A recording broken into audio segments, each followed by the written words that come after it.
So here we have my trip to Tokyo. Now I'm going to be starting out with Team Lab Planets.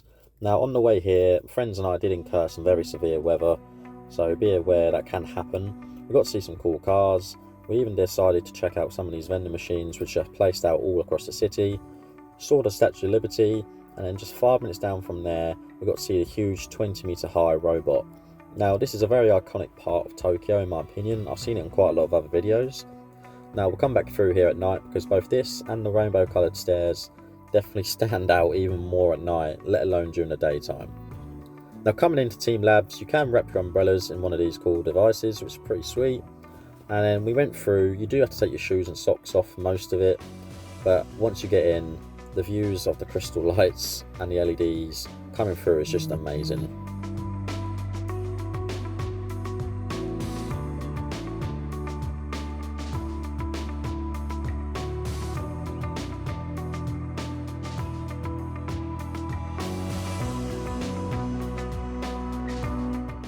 Now one of the main rooms you'll come to has a huge projector screening, so you can kind of sit down or lay on the floor and just look up at these incredible images. We ended up being in there for a lot longer than we thought because it was just so nice and peaceful. I mean, it was kind of drifting away and just enjoying that kind of relaxing moment. Now this part that you're seeing now, I've seen this in so many videos where people like to take iconic Instagram photos, and it definitely got an approval from us.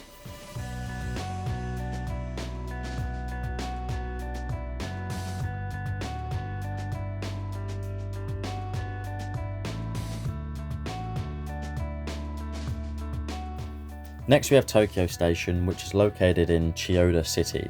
Now walking through here, it's amazing. The architecture as well as the kind of environmental part that's been combined together is just great.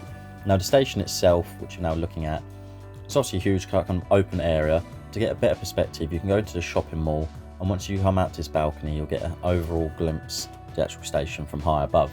And you can maybe even see the bullet trains in the background.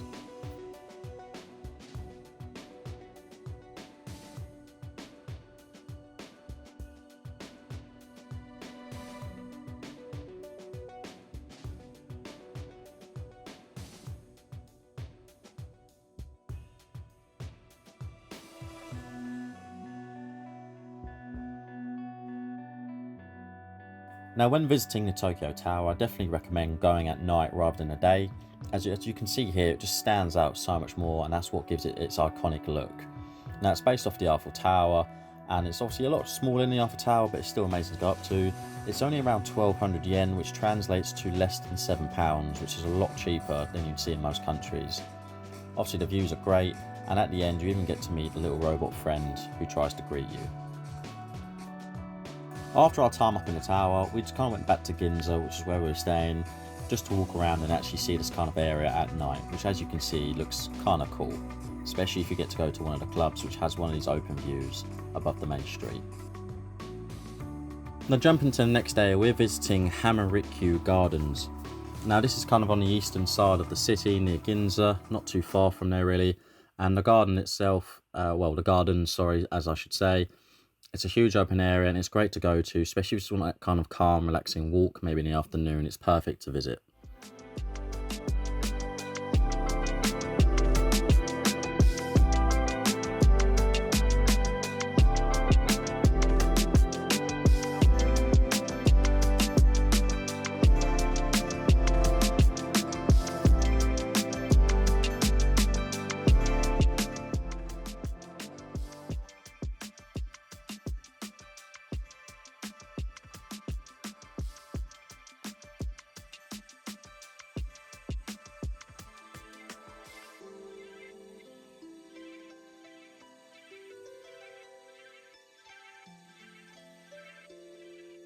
Another iconic part in Japan is the Shibuya crossing. Now coming here, we did go to like a rooftop area which is only a few minutes away to get this kind of cool view. Now when you're walking through, there's like a football pitch that you'll see, and at the end you'll come down some escalators, and then from there it's about 2 to 3 minutes to actually get to the crossing. Now in the area itself, it's extremely busy, but it's like a whole downtown kind of district of its own, and once you do get to the crossing, you'll see how packed it is. Now most sources online say that around 2,000 to 3,000 people cross at any given time, and other sources also say that daily it's up to 2.4 million, but I'm not quite sure if that's right, as some other sources are also saying around 400,000 just on the weekends. So I'll probably go with the 400,000 mark alone, but despite whatever numbers right, it's completely insane how many people cross this. The traffic you obviously see coming through is quite busy as well, and you'll even see the go-kart tour guides going through.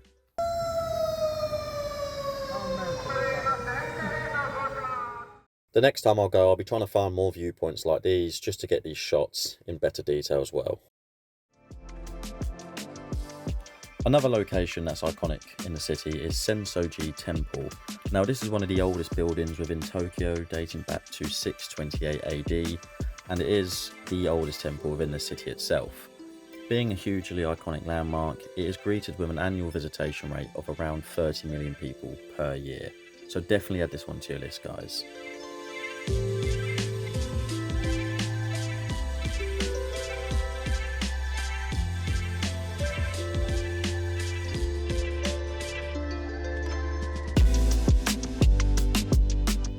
Now we will be coming back to the temple later on during the evening, but we had a little lunch break or late lunch dinner, and we went to one of those cool restaurants where the food comes from the conveyor belt. Now as you can see here, the food stops. That's when you know to take it off. Of course, if it's not, it just keeps on going by. We also decided to check out one of these stalls, which was pretty cool, but we also got to see outside live eel being sold, which I've never seen, so I just thought I'd quickly point that out. Not for me personally, but for some of you guys out there, you might fancy this. So coming back to the temple during the evening, it's a lot quieter, so it's nicer to kind of move around freely without all the crowds. And I don't know about some of you guys, but my personal opinion, I think it looks a lot nicer at night, the lighting and the red colours all in one. Now next we have the Tokyo Sky Tree, which we went to after the temple, as they're relatively close to one another. Now I can't remember how much it is to get up here, but I think it's slightly more expensive than the Tokyo Tower. But the views up here, in my personal opinion, are better, as you're higher up and you can see a lot more and really get those great images whilst you're out there.